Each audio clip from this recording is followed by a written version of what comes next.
खरं तर मराठा आरक्षणावर गोलमोल भाषण मुख्यमंत्री महोदयांनी केलेलं आहे। कोणती ठोस भूमिका नाही, त्याला खोदा पहाड निकला चुवा असं म्हणता येईल। कारण मोठ्या मोठ्या मराठा आरक्षणाच्या विषयी सत्ताधारी पक्षानेच प्रस्ताव आणला होता, मग आणायची गरज पण नव्हती ना। जर त्याच्यात काही करायचंच नव्हतं तर सत्ताधारी पक्षाने प्रस्ताव आणायची, ठराव आणण्याची गरजच नव्हती चर्चा करण्याची या विषयावर। परंतु सत्ताधारी पक्षानेच आणला, मुख्यमंत्र्यांनी उत्तर दिलं आणि याच्यात काहीही निघालेलं नाही। मराठा समाजाला सातत्याने दिशाभूल करण्याचा प्रयत्न करतात। फेब्रुवारीत अधिवेशन घेऊ सांगितलं, याला काय अर्थ आहे? फेब्रुवारीत आचारसंहिता लागणार आहे लोकसभा निवडणुकीचं, आणि फेब्रुवारीत आचारसंहिता लागण्याच्या आधी अधिवेशन होणारच आहे। त्यात तुम्ही काय विशेष करता? 2-4 दिवस इकडे तिकडे होईल, याच्यावरती काय तुम्ही विशेष घोषणा केली? शिंदे समितीविषयी घोषणा केली, पण या शिंदे समितीला यांच्याच कॅबिनेटचे मंत्री छगन भुजबळ सातत्याने विरोध करतात। ही समिती बरखास्त करा म्हणतात, या समितीचा अहवाल चांगला नाही म्हणतात, आणि एकीकडे मुख्यमंत्री चांगला आहे म्हणतात। एक तर भुजबळांनी ठेवलं पाहिजे, नाही तर त्यांचं म्हणणं मांडलं पाहिजे, नाही तर शिंदे साहेब म्हणतात ते योग्य मांडलं पाहिजे। नेमकं काय? आपण मराठा आरक्षणाच्या विषयी कोणती ठोस भूमिका या सरकारने मांडलेली नाही।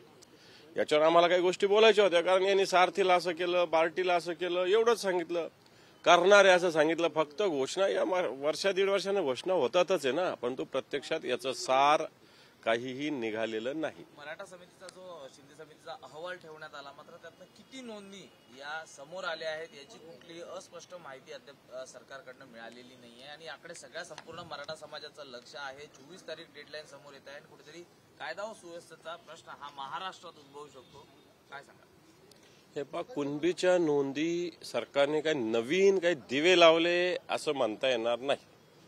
कुणबीचं प्रमाणपत्र, वंशावळीचं पुरावे जर दिले, आधीपासून कुणबीचं प्रमाणपत्र मिळतं, कारण कुणबी ऑलरेडी ओबीसी मध्ये आहेच, आणि ज्याच्याकडे कुणबीचे जुने पुरावे असतील त्याला ऑलरेडी सर्टिफिकेट मिळतंच। त्या सरकारने फार मोठं काय, सरकारने याच्यात नोंदी शोधलेल्या आहे, काही पुरावे ग्राह्य द्यायचं ठरवलेलं पुरावे असतातच। कुठे शाळेची टीसी असते, कुठे एखाद्या वेळेस FIR मध्ये नोंद असतं, कुठे जेलमध्ये नोंद असतं, कुठे एखाद्या ग्रामपंचायतीत नोंद असते, कुठे महापालिकेत नोंद असते, कुठे ना कुठे जातीची नोंद होत असते।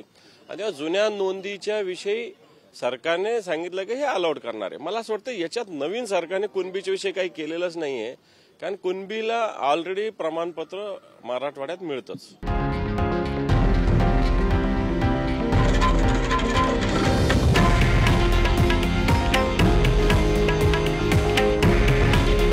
हे आहे देशातील नंबर 1 न्यूज नेटवर्क, आणि आपण पाहत आहात TV9 मराठी।